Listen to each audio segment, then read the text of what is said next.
STA TV, media syiar Islam. Bismillahirrahmanirrahim. Assalamualaikum warahmatullahi wabarakatuh. Alhamdulillah wassalatu wassalamu ala Rasulillah wa ala alihi wa sahbihi wa sallama tasliman katsira. Amma ba'd. Fa ahlan wa sahlan wa marhaban bikum ikhwani al-kiram wa akhwati al-karimat. Rahimani Allah wa iyyakum wa baraka fikum.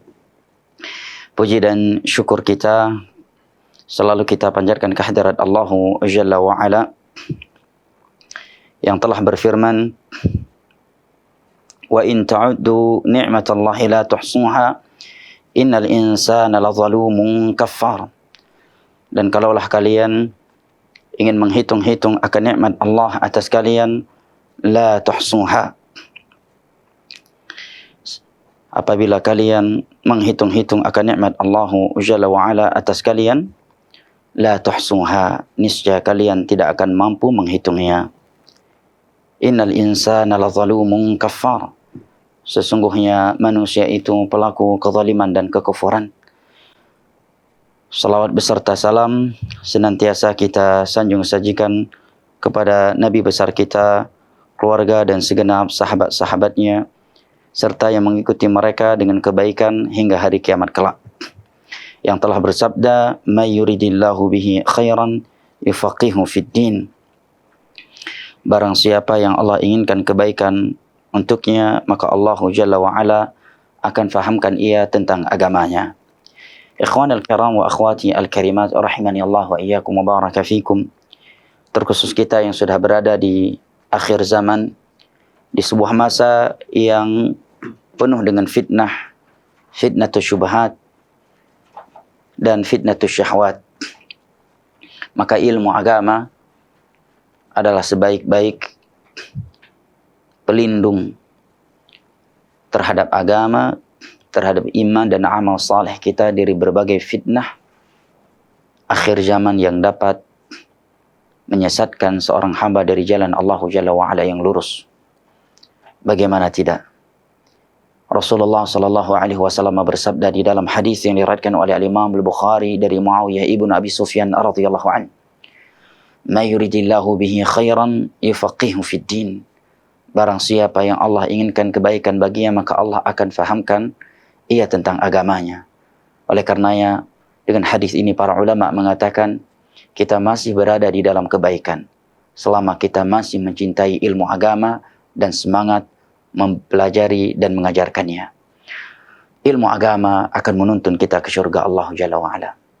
Enggan menuntut ilmu agama, maka maknanya adalah enggan dituntun ke syurga Allah Jalla wa Ala. Di dalam sebuah hadis yang diriwayatkan oleh Imam Muslim dari Abu Hurairah radhiyallahu anhu, Rasulullah sallallahu alaihi wasallam bersabda, wa man salaka tariqan yaltamisu fihi ilma sahalallahu lahu bihi tariqan ilal jannah. Dan barang siapa yang menempuh sebuah perjalanan dalam rangka menuntut ilmu agama, niscaya Allah akan mudahkan baginya jalan menuju syurga.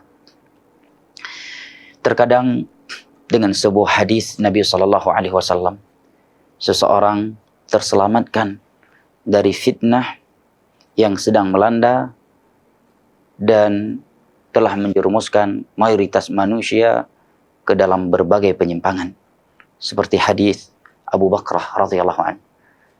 Sebab sebuah hadis Nabi sallallahu alaihi wasallam yang beliau sebutkan, maka terjadilah perdamaian yang luar biasa di antara kaum muslimin setelah sebelumnya mereka bertikai dan saling berperang di antara mereka, yang disebut dengan fitnatus Siffin, ketika Ali bin Abi Thalib radhiyallahu anhu wafat dan khilafah dilanjutin oleh putranya Hasan, sedangkan Muawiyah dan sebagian kaum muslimin yang ada bersama beliau radhiyallahu anhu saat itu berada di saf yang lain. Maka Abu Bakar radhiyallahu anhu datang kepada Hasan bin Ali bin Abi Thalib radhiyallahu anhu menyampaikan, aku pernah mendengar kakekmu Rasulullah sallallahu alaihi wasallam bersabda, inna bani hadza sayyidun yuslihullahu bihi baina ta'ifatayn 'azimatayn minal mu'minina qatalata. Sesungguhnya putraku ini, maksudnya Hasan, boleh memanggil cucu itu anak ya, memanggil putra untuk cucu, itu tidak mengapa. Dan seorang cucu memanggil kakeknya abi juga tidak mengapa, karena kakek masuk ke dalam kategori aba. Adalah seorang tokoh yang kelak dengannya Allah mendamaikan di antara dua kelompok besar dari kaum mukminin yang sedang bertikai. Maka Hasan Al-Basri setelah mendengar hadis Nabi SAW, hadis kakeknya yang disampaikan oleh sahabat yang mulia ini Abu Bakar radhiyallahu anhu, langsung paham maksud daripada Abu Bakar radhiyallahu anhu menyampaikan hadis itu. Maka beliau langsung mendatangi Muawiyah radhiyallahu anhu, turun dari kekhilafahannya dan menyerahkannya kepada Muawiyah radhiyallahu anhu, sehingga terjadilah perdamaian dan persatuan yang luar biasa di antara kaum muslimin setelah sebelumnya mereka bertikai dan berperang bertahun-tahun lamanya. Pelajaran yang bisa kita ambil dari hadis itu, bahwa terkadang dengan sebuah hadis Nabi SAW, seseorang itu terselamatkan dari fitnah dan menjadi sebab meredanya suatu fitnah. Juga masih dengan Abu Bakar radhiyallahu anhu, tatkala terjadi fitnatul Jamal antara Ali bin Abi Thalib radhiyallahu anhu dan ibunda kita Muawiyah radhiyallahu anha, dan kaum muslim yang berada di antara mereka berdua, yang berada di saf mereka berdua. Abu Bakar radhiyallahu anhu di antara sahabat Nabi yang Allah selamatkan tangannya dari tetesan darah kaum muslimin karena sebuah hadis yang beliau dengar, la yuflihu qaumun wallau amrahum imra'ah, tidak akan beruntung suatu kaum yang dipimpin oleh seorang wanita. Maka beliau melihat, karena Aisyah radhiyallahu anha berada di saf paling depan dan sebagai pemimpinnya, maka beliau pun menjauhkan dirinya dari perang tersebut karena beliau memahami itu adalah perang fitnah. Maka hendaknya kita selalu bersyukur kepada Allah Jalla wa'ala atas nikmat ilmu dan kemudahan mempelajari dan mengajarkannya. Kemudian kita tak boleh lupa pula untuk berterima kasih kepada segenap kawan-kawan dan sahabat-sahabat kita yang selalu bersemangat dan meluangkan waktu mereka untuk memfasilitasi kita belajar ilmu agama. Maka ada yang media-media ilmu yang seperti ini, Radio Syiar Tauhid Aceh 96,1 FM, radio-radio lainnya, media Aceh Tafaqquh Fiddin, media Sunnah TV Aceh, Klub 45 yang dibina oleh sahabat kita Bang Jul Abu Bintang, serta media lainnya. Ini adalah nikmat yang Allah Jalla wa'ala berikan kepada kita, yang semoga Allah Jalla wa'ala memberikan pahala untuk setiap kita sesuai dengan niatnya. Amin ya Rabbal Alamin. Dan kita memohon kepada Allah Jalla wa'ala, sebagaimana Ia telah mempertemukan kita secara live atau streaming pada kesempatan kali ini, agar dapat dipertemukan secara offline, secara langsung, dengan kondisi iman dan amal saleh yang lebih sempurna, dan di dalam syurganya pada hari kiamat kelak, ma'an nabiyyin was-siddiqin wasyuhada'i was-salihin wa hasuna ulaika rafiqa. Baik, ikhwanil kiram wa akhwati al-karimat yang ana cintai, rahimani Allah wa iyyakum wa baraka fikum. Insyaallah taala ini adalah pertemuan kedua untuk judul pembahasan kita, balasan Allah Jalla wa'ala untuk mereka yang merealisasikan tauhid. Mereka akan masuk syurga tanpa hisab. Ya. Ini adalah pertemuan kedua untuk bab ini, ya. Di mana di dalam bab ini, pada pertemuan yang lalu kita telah membaca dua ayat yang disebutkan oleh penulis dan beberapa penyabarannya, ya. Ayat yang pertama adalah surat An-Nahl ayat 120, dan yang kedua adalah ayat 59 dari surat Al-Mu'minun. Berikut ini kita akan masuk ke dalam hadis yang beliau sebutkan di dalam bab ini. Baik, qala wa an Husain bin Abdurrahman. Wa an Husain bin Abdurrahman, dari Husain bin Abdurrahman. Beliau mengatakan kuntu 'inda Sa'id bin Jubair. Husain bin Abdurrahman tabi'ut tabi'in. Suatu ketika aku berada di sisi Sa'id bin Jubair, seorang ulama tabi'in yang telah bertemu dan belajar langsung kepada sekian para sahabat Nabi SAW. Suatu ketika aku berada di sisi Sa'id bin Jubair, yaitu majelis ilmu beliau. Faqal, maka beliau pun berkata, dan sebelumnya ini juga memberikan pelajaran indah kepada kita, bahwa kebiasaan ulama salaf, mereka bertemu di majelis ilmu agama. Dan apabila Allah memberikan hal yang seperti itu kepada kita, maka itu adalah nikmat dan anugerah yang harus kita syukuri. Indah kan? Ketika kita buat perjanjian, pertemuan, ya, majelis ilmu agama adalah tempatnya. Ya, kita telepon, ya akhi, ana ada keperluan mantum. Jumpa di mana kita? Oh, insyaallah kita jumpa di kajian ba'da asar nanti, di kajian Ustadz Fulan di ba'da asar ya. Ya, bro, ya, aku ingin jumpa ente. Ada hal yang mau ana sampaikan. Oh, boleh. Ya, ini kan sudah hampir maghrib. Insyaallah kita jumpa di kajian maghrib. Ya, atau insyaallah kita jumpa di salat zuhur. Insyaallah kita jumpa di salat asar. Masya Allah, indah. Dan majelis ilmu agama seperti yang Nabi SAW namakan, Raudhatun min riyadhil jannah, adalah taman daripada taman-taman syurga. Apalagi jika majelis ilmu agama itu diadakan di dalam rumah Allah Jalla wa'ala, maka keutamaan di atas keutamaan. Inna ahabbal biladi ila Allahi masajiduha, tempat yang paling Allah cintai dari sudut muka bumi ini adalah masjid. Hadis riwayat Imam Muslim dari Abu Hurairah radhiyallahu anhu. Dan Nabi sallallahu alaihi wasallam juga bersabda, "Wa ma jatama'a qaumun fi baitin min buyutillah yatluna kitaballahi yatadarasunahu fima bainahum illa nazala 'alaihimus sakinah wa ghasyiyatuhumur rahmah wa hafathumul malaika wa dzakarahumullahu fi man 'indah." Tidaklah suatu kaum berkumpul di rumah Allah untuk membaca ayat-ayat Allah, mempelajari agama Allah sesama mereka, kecuali akan turun untuk mereka sakinah, ketenangan ilahi, tercurahkan untuk mereka rahmat. Malaikat-malaikat Allah akan meliputi mereka, dan Allah akan menyebut-nyebutkan mereka dengan pujian dan sanjungan di hadapan malaikat-malaikat yang ada di sisinya. Hadis riwayat Imam Muslim dari Abu Hurairah radhiyallahu anhu. Dan dengan itu diharapkan seseorang termasuk dari 7 golongan yang mendapatkan naungan Allah Jalla wa'ala pada hari kiamat. Seperti di dalam hadis yang diriwayatkan oleh Imam Al-Bukhari dan Muslim dari Abu Hurairah radhiyallahu anhu, Nabi sallallahu alaihi wasallam bersabda, "Sab'atun yadhilluhumullahu yawma la dhilla illa dhilluh."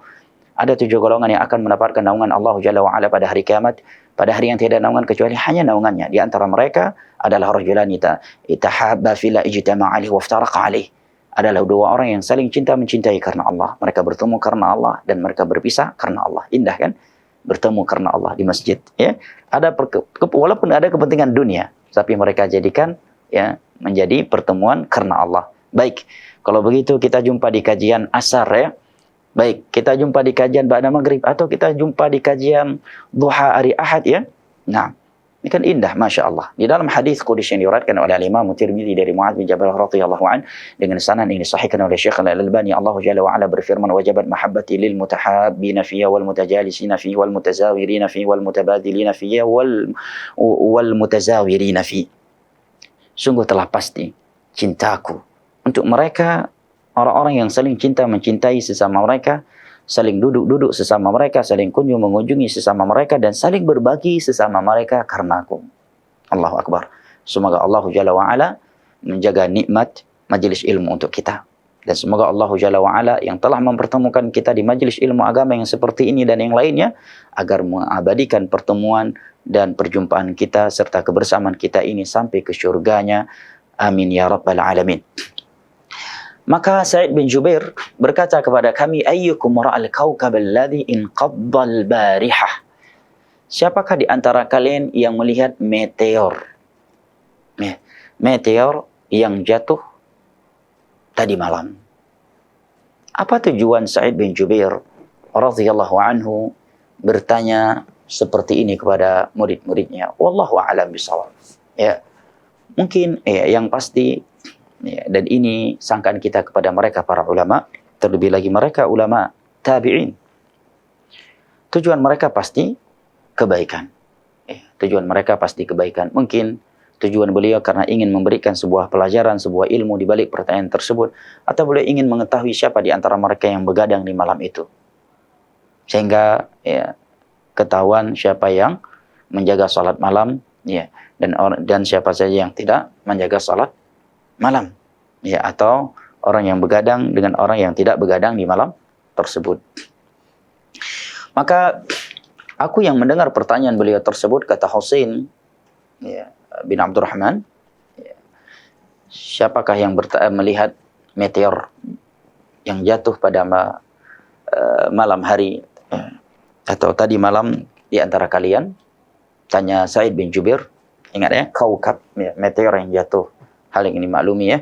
Allah Jalla wa'ala sebutkan di antara manfaat bintang yang ada di langit adalah untuk rujuman lisyayatin, untuk melemparkan syaitan yang berusaha mencuri berita langit.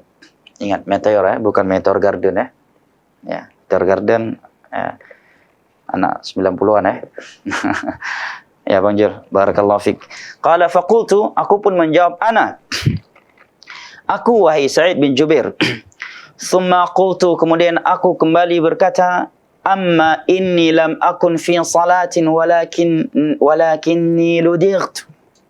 Tetapi saat itu aku sedang begadang bukan karena salat, tetapi aku bangun karena tersengat binatang yang berbisa. Lihat betapa ulama salaf ikhlas dan betapa mereka menjaga hati mereka dan tidak ingin dipuji oleh manusia karena sesuatu yang tidak mereka lakukan. Beda halnya dengan orang-orang munafik dari kalangan dan juga orang Yahudi yang Allah Jalla wa'ala sebutkan di dalam surah Ali Imran, bahwa di antara sifat mereka adalah wa yuhibbuna ayyuhmadu bima lam yaf'alu. Mereka orang-orang kafir suka dipuji karena sesuatu yang mereka sebenarnya tidak melakukannya. Kan ada orang seperti itu. Suka dan senang apabila ada orang yang memujinya karena sesuatu yang dia tidak melakukannya, tetapi manusia mengira dialah pelakunya. Nah, dialah pelakunya. Tapi lihat ulama salaf. Ya, tatkala mereka mengira akan ada sangkaan, akan ada pujian untuknya karena suatu perbuatan yang manusia menyangka ia melakukannya, dia langsung melakukan klarifikasi. Aku tidak melakukannya. Ya, aku melihat meteor yang jatuh tadi malam karena aku sedang bangun dari tidur. Tetapi aku terbangun bukan di dalam sholat. Afwan, maksudnya aku begadang bukan karena sholat, tetapi karena tersengat binatang yang berbisa. Lihat betapa ulama salaf ya, menjaga hati mereka. Mereka selalu mendidik dan membiasakan diri mereka membenci pujian. Tidak suka dipuji terhadap sesuatu yang mereka tidak melakukannya. Bahkan terhadap sesuatu yang telah mereka lakukan sekalipun, mereka tidak suka dan mereka bukanlah dari golongan yang suka dipuji. Dan itu ciri ahli tauhid. Ciri ahli tauhid, mereka tidak mencari cinta dan pujian manusia. Qala, maka Sa'id bin Jubair pun kembali bertanya kepadaku, fama sana'at? Lalu apa yang kau lakukan setelah tersengat binatang yang berbisa? Aku pun menjawab, irtaqaitu. Riwayat yang benar dalam Sahih Muslim, istarqaitu. Irtaqaitu juga bermakna, ifta'ala yafta'ilu bermakna at-talab, meminta. Aku pun meminta diruqyah. Perhatikan ucapan Husain bin Abdurrahman ini agar kita faham kritikan dari Sa'id bin Jubair kepada tindakan beliau tersebut dengan cara yang cukup halus dan cukup dalam. Perhatikan, setelah Husain bin Abdurrahman mengatakan, aku meminta diruqyah. Begitu Sa'id bin Jubair mendengar ucapan beliau ini, apakah beliau langsung menghardiknya? Apakah beliau langsung memarahinya? Dan apakah beliau langsung menyalahkannya? La, sama sekali tidak. Tetapi Sa'id bin Jubair bertanya terlebih dahulu, fama hamalaka ala dhalik? Apa yang membuatmu, apa faktor yang menggerakkan engkau meminta ruqyah? Kenapa harus minta ruqyah? Karena disengat. Apa landasan dan apa yang membuat engkau melakukannya? Maka aku pun menjawab, kata Husain, hadithun haddatsanahu Sya'bi, sebuah hadis Nabi SAW yang pernah disampaikan kepada kami oleh guru kami Sya'bi. Sya'bi juga guru beliau dan Sya'bi juga guru beliau. Nah, jadi ingat di antara hal yang indah dari biografi Sya'bi ini, beliau namanya Amir bin Syurahil ya, rahimahullah. Beliau disebutkan ya, adalah orang la illa yang mengatakan ma wada'tu sauda 'ala al-bayda. Aku tidak pernah meletakkan warna hitam di atas warna putih. Maksudnya apa? Tidak pernah menulis karena kuatnya hafalan beliau. Nah, memang ya, tiada sesuatu yang beliau dengar kecuali beliau langsung menghafalnya. Langsung terhafal oleh beliau. Maka kita berbaik sangka saja apabila ada ikhwan dan akhwat yang setiap kali kajian nggak pernah menulis, kita berbaik sangka saja. Mungkin mereka seperti Imam Syafi'i, atau bahkan mungkin lebih daripada Imam Syafi'i. Namun Imam Syafi'i menjelang wafatnya menyesal, tidak pernah menulis di masa mudanya. Sampai-sampai beliau mengatakan, telah hilang dariku hadis-hadis Nabi SAW karena tidak menulisnya, yang apabila ada yang menghafalnya, maka cukup dengan itu dia akan menjadi seorang ulama. Nah, Masya Allah ya. Qala, maka Sa'id bin Jubair pun kembali berkata, wa ma haddatsakum, apa hadis yang dia sampaikan kepada kalian? Dia tawaduknya Sa'id bin Jubair. Beliau tidak lantas tersinggung dan menghardik muridnya. Udah, nggak usah sampaikan dari Syafi'i, cukup dariku saja. Kalian kan sedang belajar kepada aku. Tidak demikian. Ya. Dengan mereka ulama, guru-guru yang ikhlas. Oleh karenanya disebutkan oleh sebagian ulama, jika saya nggak salah ingat, di antara Al-Imam An-Nawawi rahimahullahu ta'ala di dalam kitab beliau At-Tibyan fi Adabi Hamalatil Quran, bahwa di antara ciri ya, atau ciri seorang guru yang ikhlas adalah dia tidak marah dan tidak tersinggung apabila muridnya itu berpindah berguru, ya, menuntut ilmu kepada selainnya, ya, selama guru tersebut berada di atas ilmu yang benar. Maka tidak tepat seorang guru marah, tersinggung apabila muridnya pindah dari pondoknya ke pondok yang lain, selama pondok yang lain tersebut di atas akidah yang lurus. Nah, barakallahu fiik. Apa hadis yang dia sampaikan kepada kalian? Aku pun menjawab, beliau menyampaikan hadis dari Buraidah bin Husayb, bahwa ia pernah berkata, la ruqyata illa min ainin aw humah.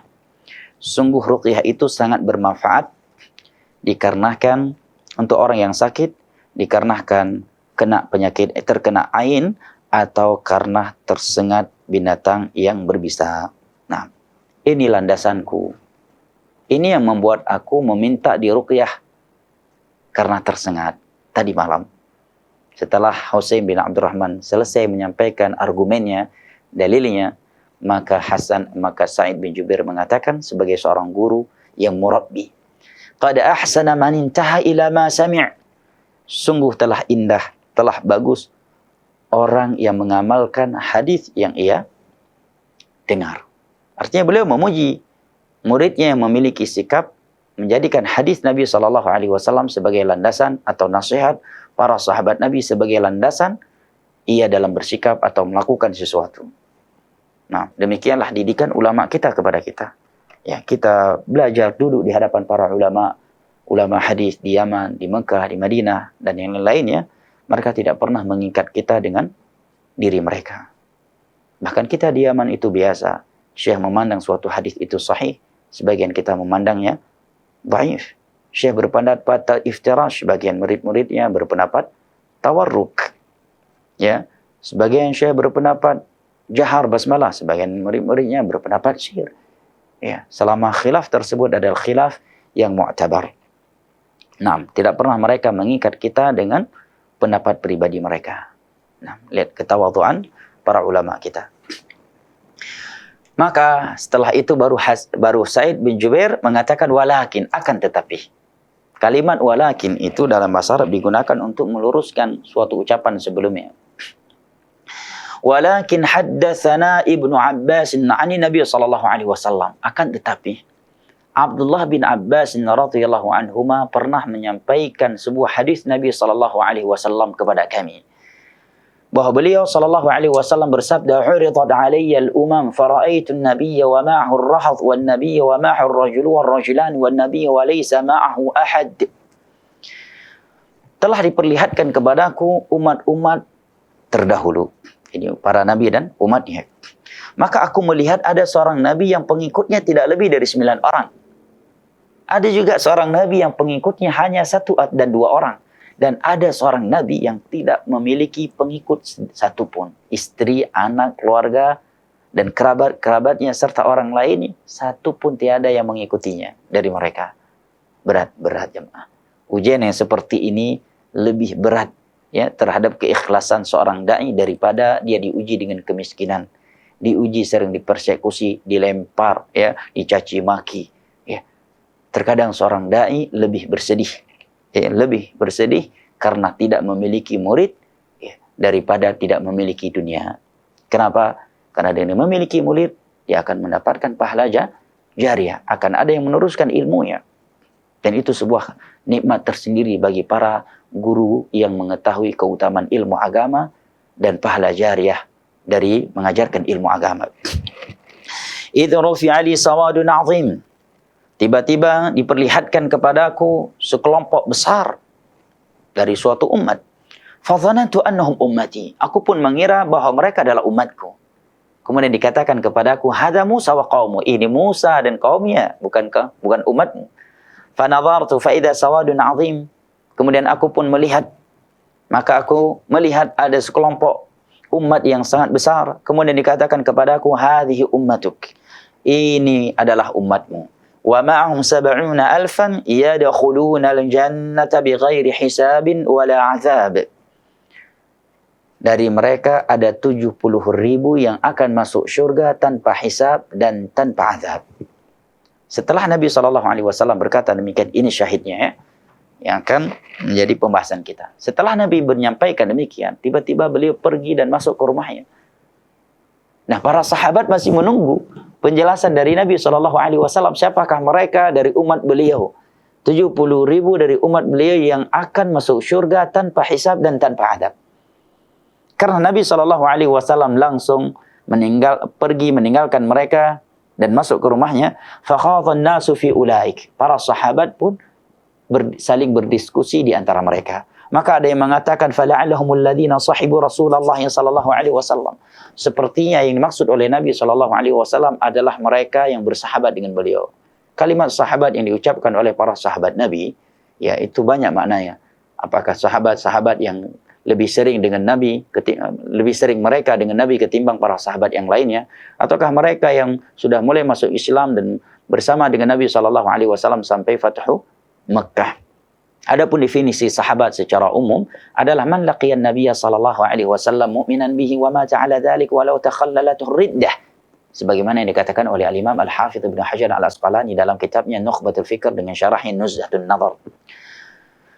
Bahwa setiap orang yang bertemu dengan Nabi sallallahu alaihi wasallam, beriman kepada beliau dan meninggal dalam keadaan beriman kepada Nabi sallallahu alaihi wasallam walaupun pernah murtad, ya, di sela-sela itu. Ada pula di antara para sahabat yang mengatakan fala'allahumul ladzina wulidu fil islami falam yusyriku billahi syai'a. Seperti yang dimaksud oleh Nabi sallallahu alaihi wasallam adalah mereka yang lahir sudah dalam keadaan Islam sehingga tidak pernah melakukan kesyirikan kepada Allah sedikit pun. Nah, jumlah yang seperti ini ya tentunya jauh lebih banyak ketimbang jumlah yang pertama tadi. Ya, dari anak-anak para sahabat tentunya. Adapun para sahabat yang senior, rata-rata di antara mereka sebelumnya berada di atas kesyirikan, atau sebagian mereka ada yang Yahudi sebelum masuk Islam. Wa dzakuru asya, ada yang menyebutkan ini dan ada yang menyebutkan itu. Di saat mereka sedang menyebutkan siapakah yang dimaksud oleh Nabi sallallahu alaihi wasallam, tiba-tiba Nabi sallallahu alaihi wasallam keluar dan menyampaikan kepada mereka jawabannya. Beliau bersabda, humul ladzina la yastarqun wa la yaktawun wa la yatatayyarun wa ala rabbihim yatawakkalun. Mereka adalah yang tidak meminta ruqyah. Di sebagian riwayat tersebut la yarqun, tidak melakukan ruqyah. Itu riwayat yang keliru. Karena Nabi pernah meruqyah dan pernah diruqyah. Para sahabat pernah meruqyah dan pernah diruqyah. Tapi yang menjadi sebuah kesempurnaan pada diri seseorang adalah tidak meminta ruqyah. La yastarqun, tidak meminta ruqyah. Wa la yaktawun, dan tidak meminta pengobatan dilakukan pada dirinya. Wala yatatayyarun, dan mereka tidak suka bertatayyur, mengadu nasib dengan seekor burung. Wa ala rabbihim yatawakkalun, dan mereka adalah orang-orang yang hanya bertawakal kepada Rabb mereka, menggantungkan segala urusan mereka kepadanya dengan melakukan sebab-sebab yang tidak terlarang. Baik.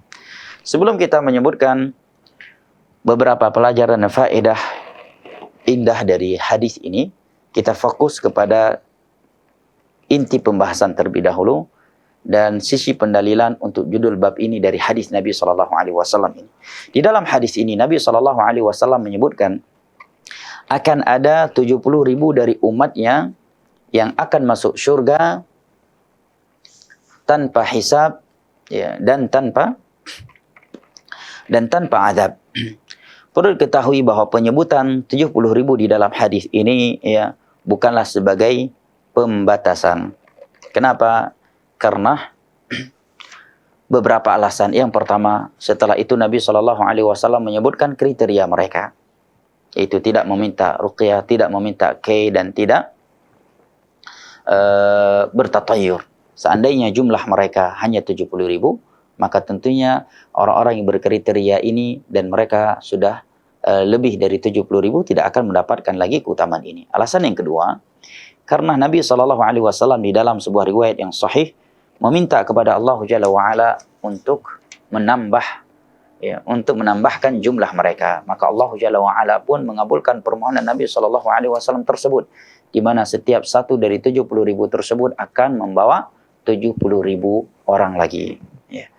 Kemudian juga para ulama menyebutkan bahwa penyebutan angka di dalam ayat dan hadis ghaliban itu tidak memberikan makna sebaliknya.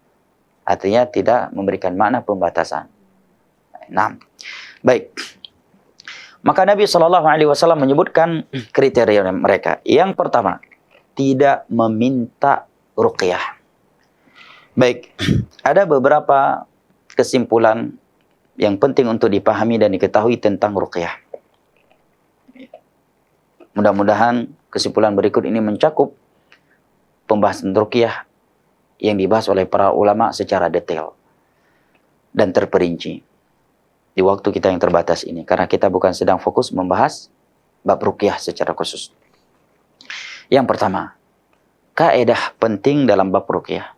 Ketika para sahabat Nabi SAW bertanya kepada Nabi SAW tentang ruqyah, bacaan-bacaan, jampi-jampi yang dilakukan oleh masyarakat di masa itu untuk mengobati seorang yang sedang sakit, maka Nabi menjawab dengan sebuah jawaban yang kata para ulama, di antara Syekh Al-Muqbil, ini menjadi kaidah dasar dalam pembahasan ruqyah. Nabi SAW bersabda, la ba'sa birruqa ma lam takun syirka. Tidak mengapa dengan ruqyah. Ruqyah itu tidak mengapa, tidak apa-apa. Boleh-boleh saja selama tidak mengandung kesyirikan. Nah, karena keumuman ruqyah jampi-jampi dilakukan oleh keumuman masyarakat di masa itu, kaum musyrikin, adalah ruqyah yang mengandung kesyirikan. Nah, dan ditambah lagi oleh para ulama tidak mengandung kebid'ahan. Kenapa? Karena bid'ah juga terlarang dalam agama ini. Wa iyyakum wa muhdatsatil umur fa inna kulla muhdatsatin bid'ah wa kulla bid'atin dhalalah wa kulla dhalalatin finnar. Hadis riwayat Imam Muslim dari Jabir bin Abdullah radhiyallahu anhu bahwa setiap bid'ah adalah kesesatan. Yang ketiga, tidak mengandung maksiat. Nah, ucapan-ucapan yang membangkitkan syahwat, ucapan-ucapan yang melanggar agama Allah. Yang berikutnya, tidak ada ucapan-ucapan yang kosong dari makna, yang tidak berfaedah. Karena ada sebagian campi-campi itu kita yang mendengarnya tidak tahu apa artinya. Ya, kita yang mendengarnya tidak tahu artinya. Apakah itu bahasa Ya'juj wa Ma'juj ataukah bahasa selainnya. Baik, ini kaidah pertama dalam bab ruqyah. Yang kedua, bahwa Nabi SAW pernah diruqyah ketika beliau disihir oleh Labib bin A'sam, seorang budak Yahudi yang menyihir Nabi SAW sehingga Nabi yukhayyalu ilaihi innahu yaf'alu syai' wa lam yaf'al. Beliau berkhayal bahwa dirinya sedang melakukan sesuatu padahal beliau tidak melakukannya. Dan Nabi SAW juga pernah meruqyah Aisyah. Para sahabat Nabi SAW pernah meruqyah dan pernah diruqyah. Abu Sa'id Al-Khudri radhiyallahu anhu dalam Sahih Muslim pernah meruqyah seorang ladir, tokoh suatu kabilah yang tersengat oleh binatang yang berbisa. Maka meruqyah dan diruqyah tidak mengapa. Ini yang pertama. Terkait ini yang kedua terkait ruqyah. Meruqyah dan diruqyah. Ini tidak mengapa. Dengan kaidah di atas tadi, ruqyah tersebut tidak melanggar koridor syariat. Yang berikutnya, meminta ruqyah untuk orang lain, ini juga tidak mengapa dan ini terpuji. Masuk dalam keumuman anjuran membantu orang lain, wa ta'awanu 'alal birri wat taqwa wa la ta'awanu 'alal itsmi wal 'udwan. Saling tolong menolonglah kalian di atas kebajikan dan janganlah kalian saling tolong menolong di atas perbuatan dosa dan permusuhan. Dan di dalam riwayat Imam Muslim dari Abu Hurairah radhiyallahu anhu, Nabi sallallahu alaihi wasallam bersabda, "Wallahu fi 'auni al-'abdi ma kana al-'abdu fi 'auni akhihi." Allah akan senantiasa menolong seorang hamba selama ia menolong saudaranya. Wa man yassara mu'siran yassarallahu fid dunya wal akhirah. Dan barang siapa yang memudahkan orang yang berkesulitan, maka Allah akan mudahkan ia di dunia dan di akhirat. Misalkan ada anak kita, orang tua kita, saudara kandung kita, kawan kita, murid kita, guru kita membutuhkan ruqyah. Kita tahu dia sedang kesurupan atau tersengat binatang yang berbisa, ya, atau terkena ain. Maka kita sebagai sahabatnya, saudaranya, anak, orang tua, murid atau gurunya meminta orang lain untuk meruqyahnya. Ini tidak mengapa dan tidak merusak, mencacatkan tauhid yang diruqyah karena dia sendiri tidak memintanya.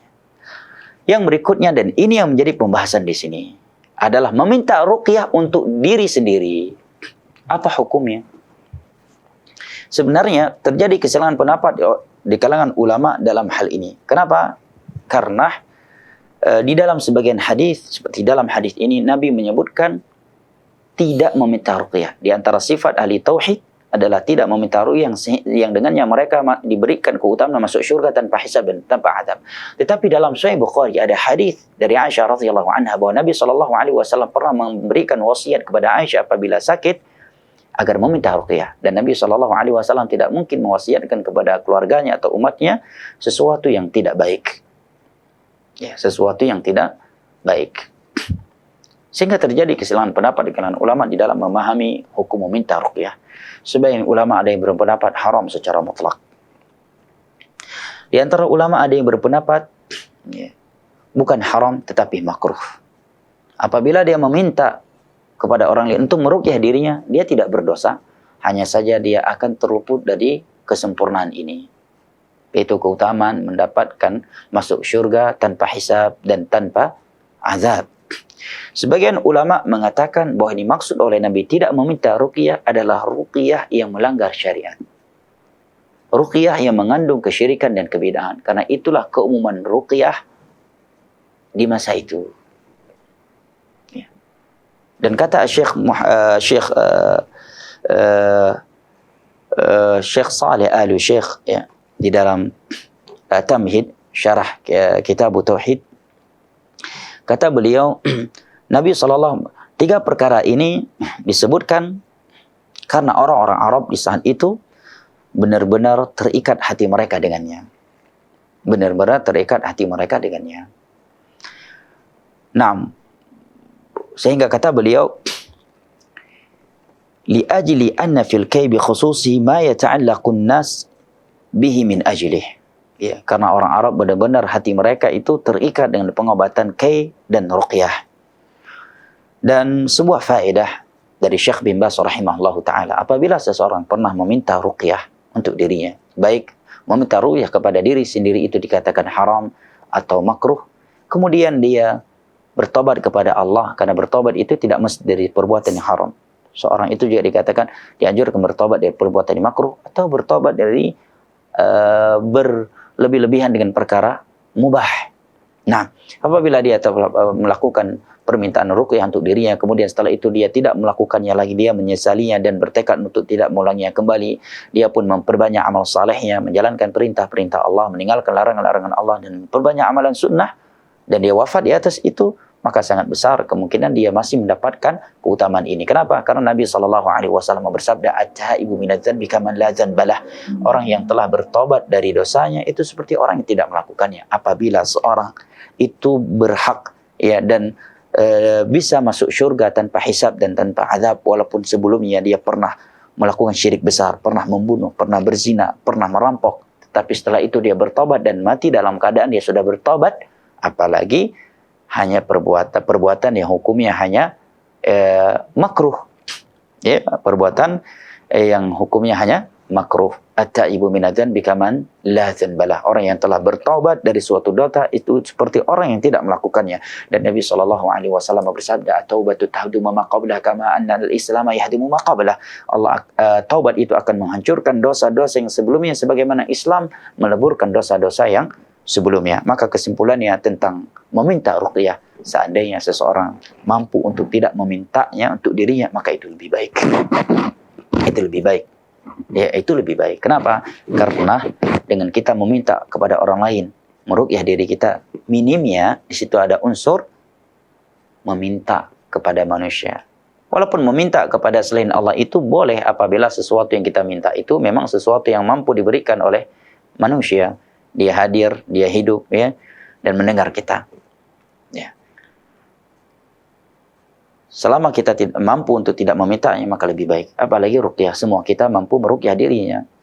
Dan dengan kita meruqyah diri kita ini akan lebih membuat syaitan takut dan segan kepada kita.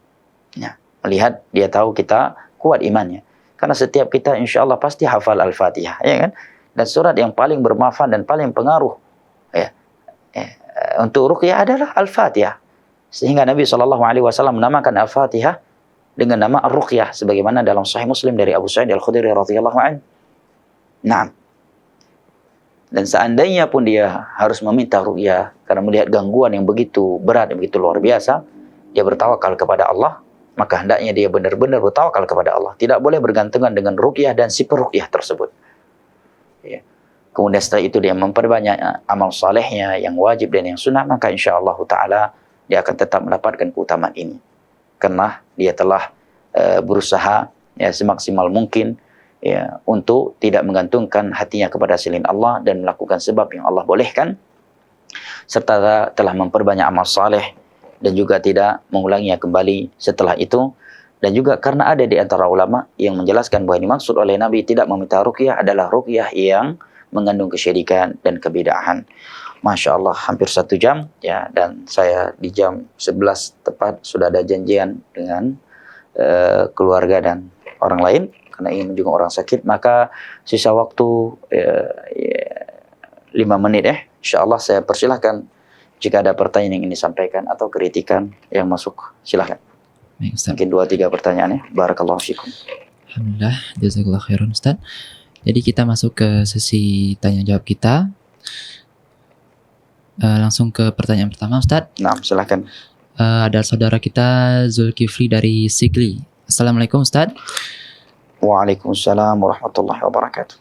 Apa hukumnya menjemur padi atau sejenisnya di jalan umum? Masya Allah. Apakah ada dalil yang tegas melarangnya? Mohon pencerahannya. Karena di tempat saya setiap musim panen selalu ada petani yang jemur padi di jalan sampai makan separuh jalan. Masya Allah. Malah ada pengguna yang terkena musibah karena mengelak jemuran padi. Masya Allah ya, di kampung Anda dan di kampung saya. Jelas ini tidak boleh ya. Nabi SAW di dalam sebuah hadis mengatakan, man ada musliman atau qata'a tariqan atau dhayyaqa manzila fala jihada lahu, atau kama qala sallallahu alaihi wasallam. Tatkala Nabi SAW keluar berangkat jihad dengan para sahabatnya, maka sebagian para sahabat Nabi SAW berjalan dengan memenuhi jalan umum, dan sebagian mereka mengangkat suaranya. Maka Nabi SAW memerintahkan salah satu dari sahabatnya untuk menyampaikan dengan suara yang keras, barang siapa yang mengganggu seorang muslim, menyempitkan fasilitas umum dan memutuskan jalan, maka tiada jihad untuknya.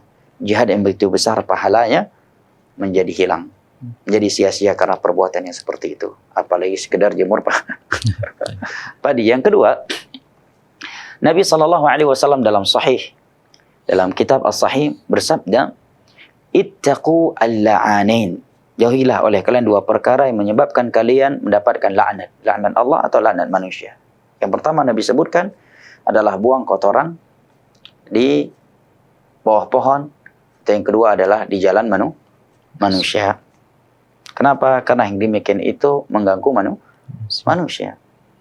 Juga di antara dalil yang bisa dijadikan dalam hal ini adalah hadis yang diriwayatkan oleh Imam Al-Bukhari dan Muslim dari Abu Hurairah radhiyallahu anhu. Nabi SAW melarang seorang kencing di air yang tergenang walaupun jumlahnya banyak dan dipakai oleh kaum manusia. Kenapa? Karena itu akan membahayakan kesehatan mereka, akan membuat mereka jijik dan akan mengganggu kenyamanan mereka. Dan Allah Jalla wa Ala berfirman di dalam Al-Qur'anul Karim, walladzina yu'dzuna al-mu'minina wal mu'minati bighairi ma iktasabu faqad ihtamalu buhtanan wa itsman mubina. Orang-orang yang menyakiti kaum mukminin dan kaum mukminat tanpa dosa yang mereka lakukan, maka sungguh dia telah memikul dosa atau dusta yang sangat besar.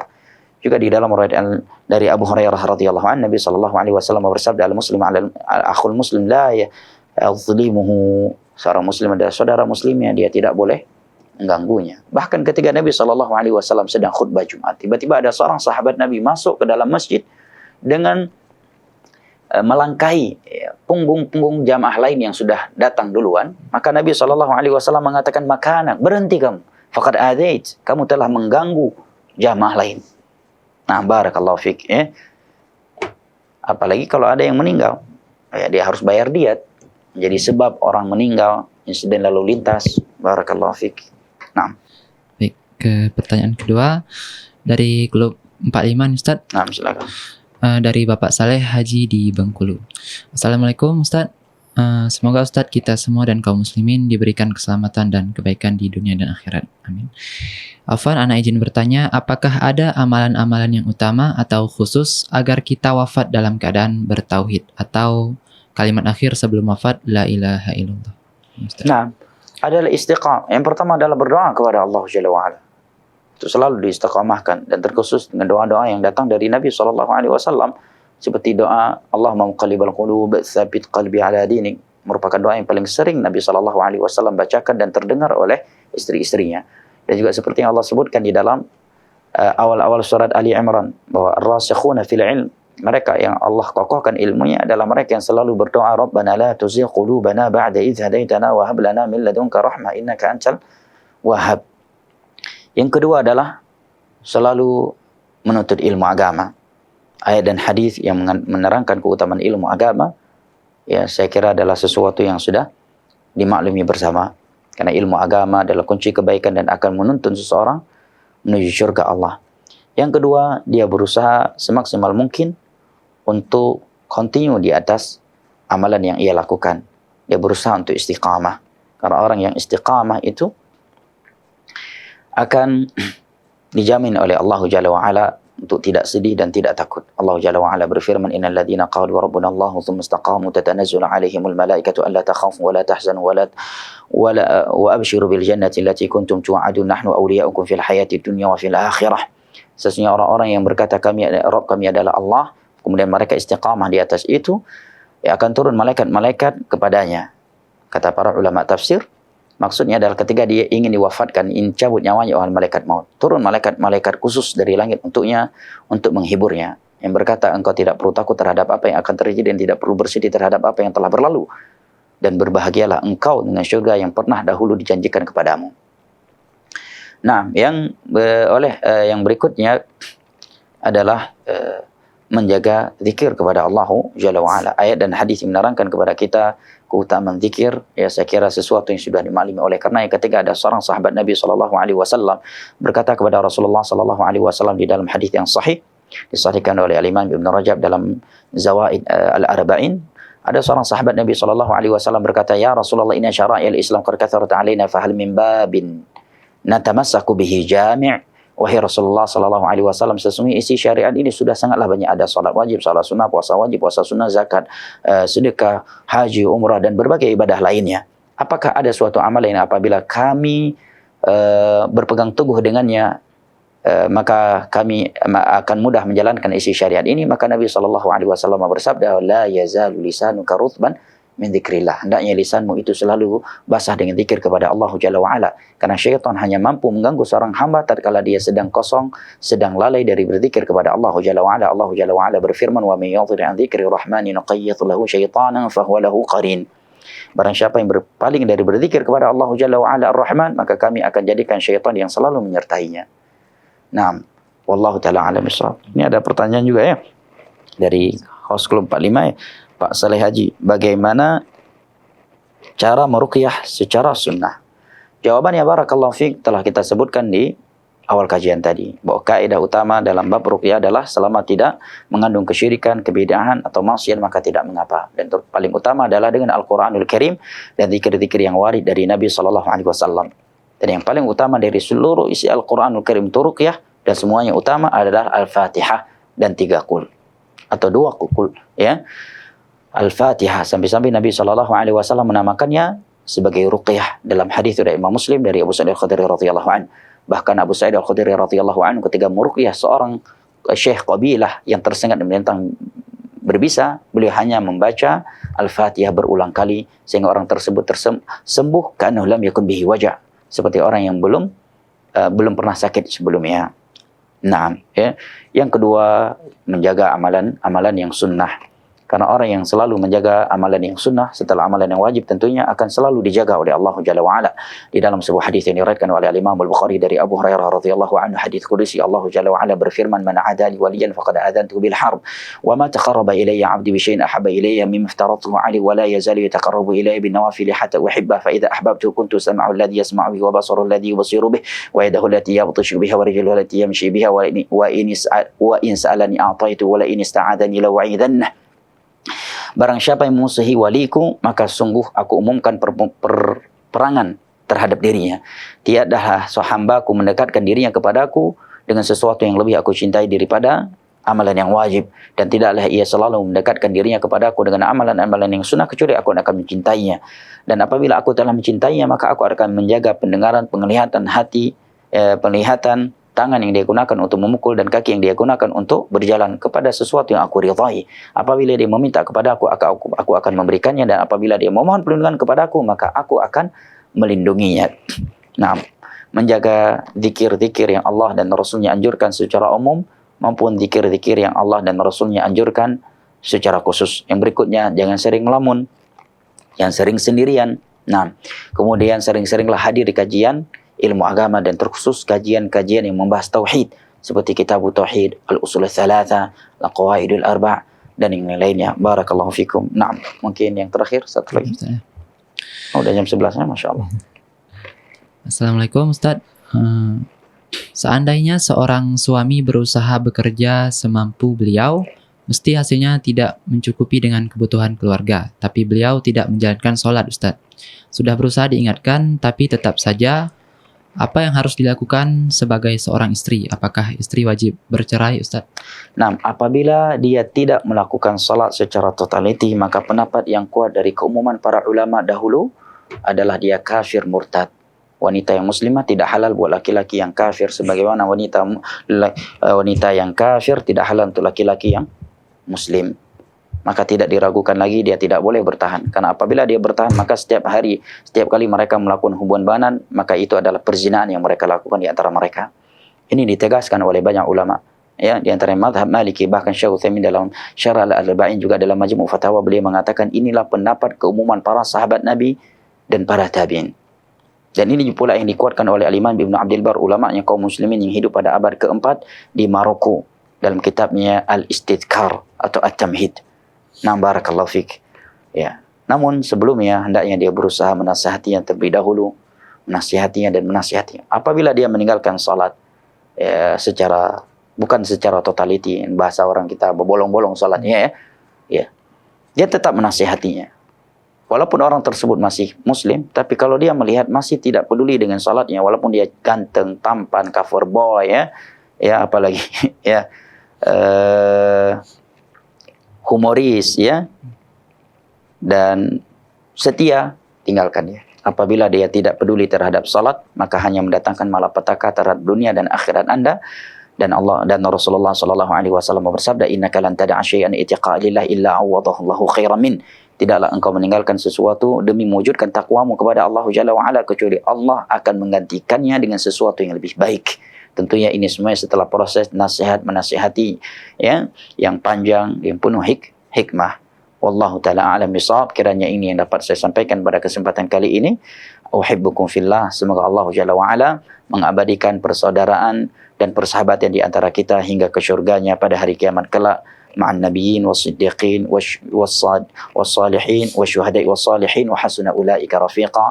Wa sallallahu ala nabiyyina Muhammad wa ala alihi wa sahbihi wa sallam.